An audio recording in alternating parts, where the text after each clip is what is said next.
Welcome dear students, I am your English teacher. Welcome all the viewers. In my last video, I have explained The Vagabond, a poem from class 7 textbook. You can watch the video on the YouTube channel of our school, that is Balurghat High School Digital Classroom. Today my topic is Uncle Podger Hangs a Picture. It is included in the second summative syllabus of class 7. So all of you know that the text has two units, unit 1 and unit 2. This video will be about the unit 1. শুধুমাত্র unit 1 টাই এই ভিডিওতে আমি আলোচনা করব। A detailed video of the unit 2 will be uploaded in the YouTube channel soon. So first of all, I will give you some basic information about the text, about the character of Uncle Podger, about the author Jerome K. Jerome, and very important, the source of the text, from where the text has been taken. Then I will read out the text and explain the meanings of the lines one by one. Now, Uncle Podger is a comic character created by Jerome K. Jerome. He makes us laugh. Uncle Podger thinks that he can do any sort of job himself without the help of anyone else. তিনি মনে করেন যে আমি যে কোনো কাজ করতে পারি কারোর সাহায্য ছাড়া। But we see that at the end he engages everyone in that task and creates a complete mess. The very first line of the text tells us that whenever Uncle Podger takes a job in his hand, there is a great commotion in the house. This is why Uncle Podger is funny. তিনি এই ধরনের কিছু মজার ঘটনা ঘটান, তার মধ্যে একটি ঘটনা আমাদের টেক্সটে এখানে রয়েছে। A picture has come from the frame makers and it is waiting to be put up. Uncle Podger takes the responsibility. He says that I will hang up the picture myself. I do not need the help of anyone else. But finally he engages almost everyone of the house in that simple task and creates confusion. I will read the text. You can follow the text on your screen or make sure that you have your textbooks with you while watching this video. Jerome Kafka Jerome is a comic writer and humorist. Jerome Kafka Jerome হলেন একজন হাস্যরসিক, একজন মজার গল্পের লেখক। He is best known for his comic travelogues like Three Men in a Boat and Three Men in a Bumble. Comic travelogue কি? Travelogue কথার অর্থ হলো ভ্রমণ কাহিনী বা ভ্রমণ বৃত্তান্ত। কমিক ট্রাভেলগ হচ্ছে হাস্যরসপূর্ণ ভ্রমণ বৃত্তান্ত। তো এই দুটি হলো তার কিছু বিখ্যাত ভ্রমণ বৃত্তান্তের মধ্যে অন্যতম। The present story is abridged from a chapter in Three Men in a Boat. এই গল্পটা যে আমরা পড়ছি এটা Three Men in a Boat তারই লেখা একটি কমিক ট্রাভেলগ, সেখানকার একটি চ্যাপ্টার থেকে নেওয়া Uncle Podger Hangs a Picture, যে টেক্সটটা আমরা আজকে পড়ছি। Now question may appear in your examination that from where the text has been taken. Your answer will be the text has been taken from Three Men in a Boat by Jerome K. Jerome. Now I am going to the text. You never saw such a commotion up and down a house in all your life as when my Uncle Podger undertook to do a job. Commotion কথার অর্থ হলো হই হট্টগোল বা হল্লা। তো আমার uncle পজার যখন নিজের হাতে কোনো কাজের দায়িত্ব নেন তখন গোটা বাড়িতে এতটা হই হট্টগোল তৈরি হয় যা তোমরা আগে কোথাও দেখোনি। A picture would come home, এখান থেকে স্টোরিটা শুরু হচ্ছে। A picture would have come home from the frame makers. ছবি বাঁধাইকারীদের কাছ থেকে রেডি হয়ে একটি ছবি বাড়িতে এসেছে। And be standing in the dining room. ছবিটা রাখা আছে কোথায়? ডাইনিং রুমে। Waiting to be put up. Put up কথার অর্থ হলো টাঙানো। তো এখন একটাই অপেক্ষা যে ছবিটিকে দেওয়ালে টাঙানো হবে। Aunt Podger would ask what was to be done with it. Aunt Podger অর্থাৎ আঙ্কেল পজারের ওয়াইফ, তিনি বললেন যে এবার ছবিটা নিয়ে আমরা কি করব। And Uncle Podger would say, Uncle Podger এবার কি বলে উঠলেন? Oh you leave that to me. ও তোমরা আমার উপর এটা ছেড়ে দাও। Don't you any of you worry yourselves about that. তোমাদের কেউই এই বিষয়টা নিয়ে কোনো চিন্তা করবে না। I will do all that. যা করার পুরোটাই আমি করব। And then he would take off his coat and begin. এবার আঙ্কেল পজার কাজ শুরু করলেন কিভাবে? প্রথমে তিনি যে কোটটি পরেছিলেন সেই কোটটা খুললেন এবং শুরু করলেন। He would send the girl out for a 6 pen worth nails.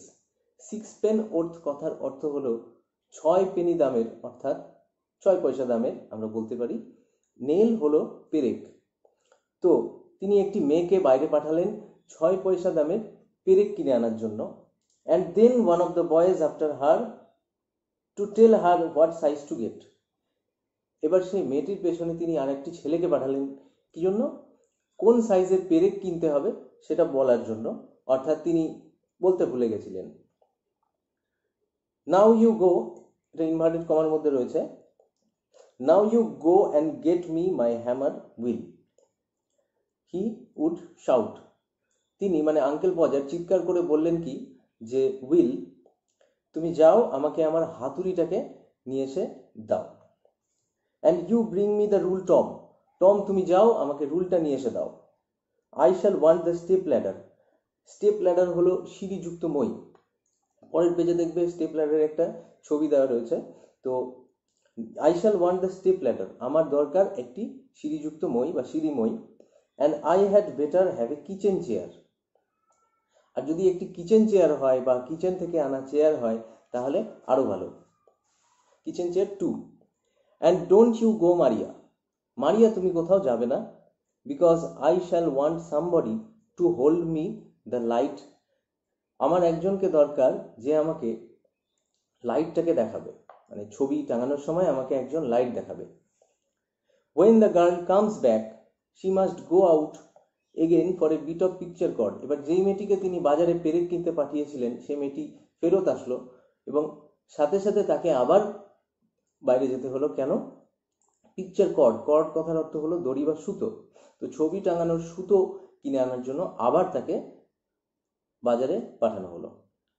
Tom, where is Tom? বলছে টম, টম কোথায়? Tom you come here. Tom তুমি এদিকে এসো। I shall want you to hand me up the picture. আমি চাই যে তুমি আমাকে ছবিটি হাতে ধরিয়ে দেবে। And then he would lift up the picture and drop it. তারপর তিনি ছবিটা হাতে তুলে ধরবেন এবং সেটাকে ফেলেও দেবেন হাত থেকে। And it would come out of the frame. এবার ছবি পড়ে গেলে যেটা হয়, ফ্রেম থেকে ছবিটা বেরিয়ে আসবে। He would try to save the glass and cut himself. এবার ছবির উপরে যে কাঁচটি রয়েছে সেটি বাঁচানোর জন্য আঙ্কেল পজার চেষ্টা করবেন, কিন্তু কাঁচ বাঁচাতে গিয়ে তিনি নিজের হাতটি কেটে ফেলবেন। Then he would spring round the room. তারপর তিনি গোটা ঘরে দৌড়ে বেড়াতে লাগবেন। Looking for his handkerchief. তার হ্যান্ডকারচিপ অর্থাৎ রুমালটি খোঁজার জন্য। তার হাত কেটে গেছে, তিনি সেখানে রুমাল বাঁধতে চান, তাই তিনি রুমালটি খুঁজতে শুরু করবেন। He could not find his handkerchief. তিনি তার রুমালটিকে এবার খুঁজে পাবেন না। Because it was in the pocket of the coat he had taken off. কারণ রুমালটি ছিল তার কোটের পকেটে, যেই কোটটি তিনি কিছুক্ষণ আগে খুলে রেখেছেন। And he did not know where he had put the coat. কিন্তু তার মনে নেই যে তার কোটটিকে তিনি কোথায় খুলে রেখেছেন। All the house had to leave off looking for his tools. এতক্ষণ গোটা বাড়ির লোকজন যেটা করছিল যে আঙ্কেল পজারের টুলস অর্থাৎ যন্ত্রপাতি খুঁজে বেড়াচ্ছিল সবাই মিলে, এবার তাদের যন্ত্রপাতি খোঁজা বাদ দিয়ে তারা কি করবে? And start looking for his coat. সবাই মিলে আঙ্কেল পজারের এবার কোট খুঁজতে শুরু করবে। While he would dance round and hinder them. Hinder কথার অর্থ হলো বাধা দেওয়া, কাজে বাধা দেওয়া। তো সবাই মিলে কোড খুঁজতে শুরু করবে। আঙ্কেল পজার এখন কি করবে? সকলকে নিজের কাজে বাধা দেবে, মানে তিনি কোনো কাজ করবেন না, তিনি শুধু বাকিদের তাদের কাজে বাধা দেবেন।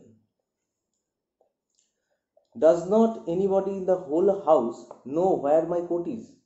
তিনি বলছেন যে পুরো বাড়ির কেউ কি এটা জানে না যে আমার কোটটা কোথায়? I never came across such a set in all my life. এই ধরনের অপদার্থ লোকেদেরকে আমি আমার পুরো জীবনে আর কখনো দেখিনি। Upon my life I did not. আমার সারা জীবনে আমি এরকম লোক দেখিনি। 6 of you, তোমরা 6 জনই, and you cannot find a coat that I put down not 5 minutes ago.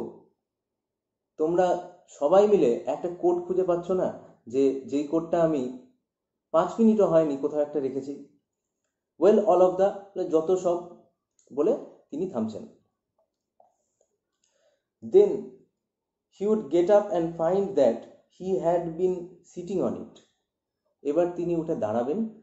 এতক্ষণ বসেছিলেন কোথাও, দাঁড়িয়ে কি দেখলেন? তিনি এতক্ষণ অবধি তিনি কোটের উপরেই বসেছিলেন। অ্যান্ড উড কল আউট, এবার তিনি আবার চিৎকার করে বলবেন কি? Oh you can give it up. Give up কথার অর্থ হলো ছেড়ে দেওয়া বা ত্যাগ করা। তো তোমরা এই কোট খোঁজাটা ছেড়ে দাও। I have found it myself now. আমি নিজেই এটা খুঁজে পেয়ে গেছি। When half an hour had been spent in tying up his finger, এবার তার হাত কেটে গেছিল আঙ্কেল পজারের সেই ছবির সেই কাঁচটি আটকাতে গিয়ে। তো আধ ঘন্টা সময় লাগবে। আধ ঘন্টা সময় কি করা হবে? তার আঙুলটাকে সেই রুমাল দিয়ে বাঁধা হবে। And a new glass had been goat, একটি নতুন কাঁচ সেখানে লাগানো হবে। হি উড হ্যাভ অ্যানাদার গো, এবার আঙ্কেল পজার আবার ছবি আটকানোর কাজটি শুরু করবেন। 2 people would have to hold the chair. এবার কে কিভাবে হেল্প করছে আঙ্কেল পজারকে? 2 জন তার চেয়ারটাকে ধরে থাকবে। And a third would help him up on it. তৃতীয় একজন তাকে সেই চেয়ারে উঠতে সাহায্য করবে।